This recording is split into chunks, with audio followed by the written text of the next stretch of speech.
Fox 5 Health News and a potential Zika treatment that could help protect pregnant women and their babies. Researchers say right now the therapy is showing promise in fighting the infection in mice. All right, joining us now, Fox 5 medical contributor Dr. Devi. Now, Pia Parample, all right, this is huge because this is what we've been waiting for, really. I think it's exciting news. I mean, this is just in mice, to be fair, but what they found is that human antibodies can help fight the Zika infection. They seem to protect not only the pregnant women, but the fetus, at least for the mice, from Zika. So the issue here, I mean, it sort of makes sense that you're taking human antibodies, you're taking the antibodies that normally fight Zika anyway, and then pretty much putting them into somebody who's just been infected with Zika. So they checked the day before they infected the mice. I mean, they had to infect the mice, but the day before and the day after, they were able to lower the Zika levels. They were also able to protect the placenta, which usually also gets damaged by Zika. Now, the reason that it might have taken so long, because if you think about it, it makes sense, right? Why wouldn't the antibodies be able to help?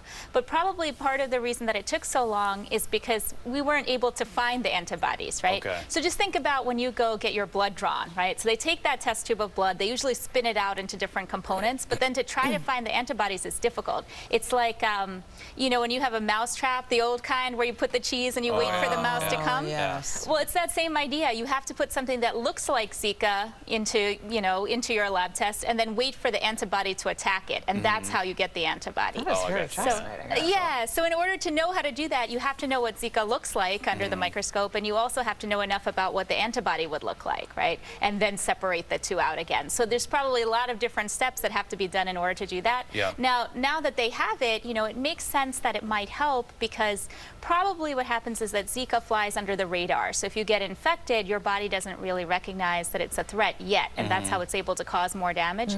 But if you have antibodies that are already in the process of fighting Zika, when they see it, then they might attack. Right away. So again, like I said, it's still just in mice, but it seems like something very promising. What's the timeline for this potentially helping humans? Well, there's two things. So they have to switch from using mice to switch to humans, which is always, you know, there's always a process in that, right? But I think because it's such a catastrophe around the world, that might get sped up. Speed it up, And also with vaccine studies, they are going to start those soon, so it'll probably get sped up. Can I just tell you that your description about the attack and all that, it sounded like a video game.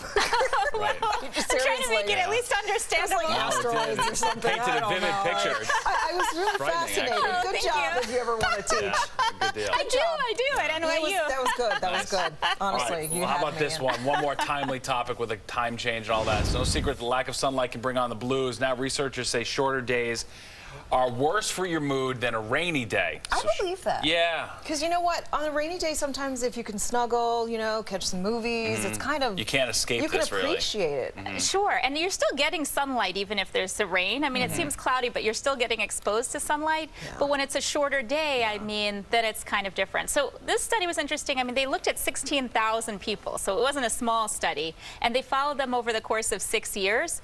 So it's a lot of data, and basically these people were students. They were getting followed in a mental health clinic, and the doctors were checking to see, well, what was their mood like, what kind of distress were they under at each of these visits, and then they correlated that with weather data. So the thing is, it seemed that when there was less sunlight, so less time between sunrise and sunset, then these kids tended to have more distress, right?